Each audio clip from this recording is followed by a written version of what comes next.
My name is Jeffrey Gibson. I live in the Hudson Valley in New York currently, and I've lived there for about 10 years. And before that, I lived in New York City for 14 years. And I've traveled a lot during my lifetime. My father was a civil engineer with the U.S. Army. We lived in the United States, and then we also lived for a significant time in both Germany and Korea. My mother's from Oklahoma, and she's Cherokee, and my father is from Mississippi. He's a member of the Mississippi Band of Choctaw Indians. The idea of home, it made me think of the way that I grew up, meaning that I was never really attached to a architectural structure because we were always moving. So I don't have those memories of like the lawn and the stairs and the rooms. What I remember most is the objects that we would bring with us. A lot of those objects were made by family members in traditional Choctaw and Cherokee formats. So there were baskets, weavings, jewelry, quilts, applique work, ribbon work.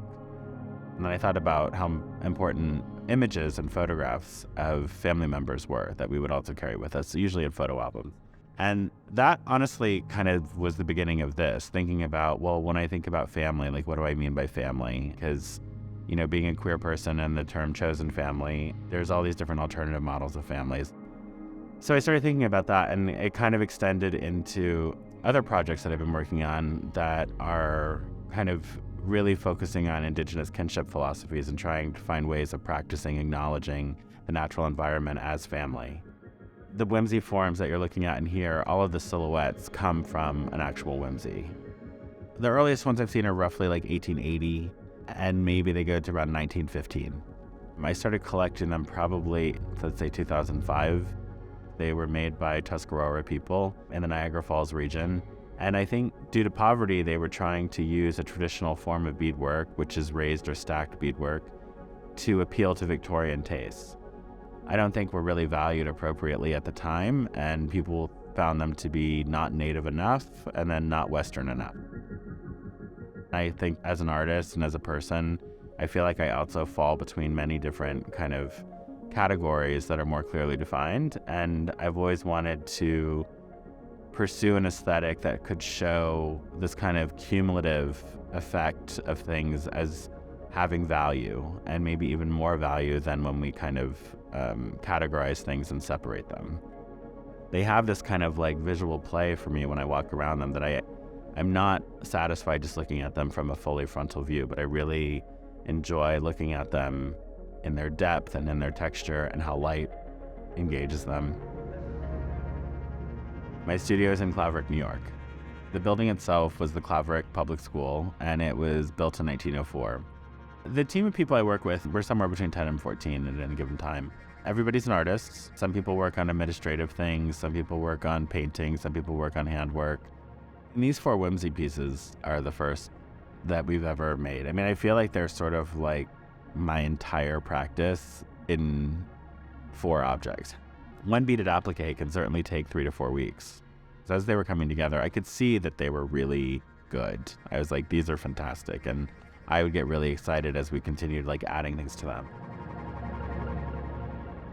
Part of what I realized growing up was that Native American histories are oftentimes, so many times, spoken about in the most traumatic terms. I remember kind of as a child learning about that and feeling as though I was expected to always kind of be mourning.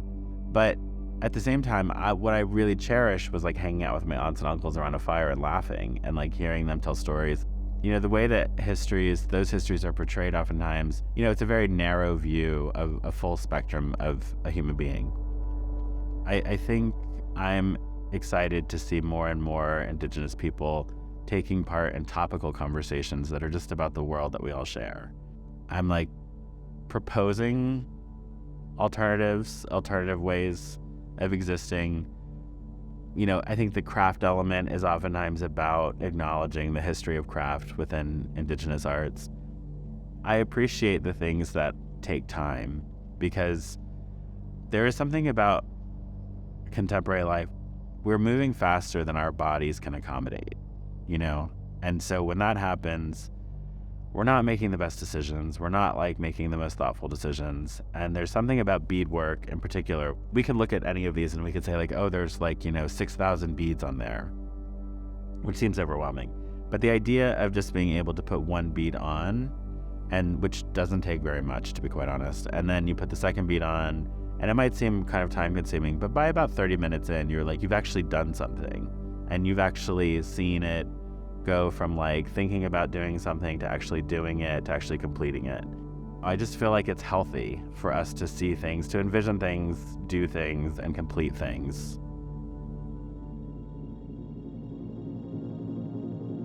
I collect text. I have like a running message to myself on my phone, and I'll just text anything that I don't want to forget.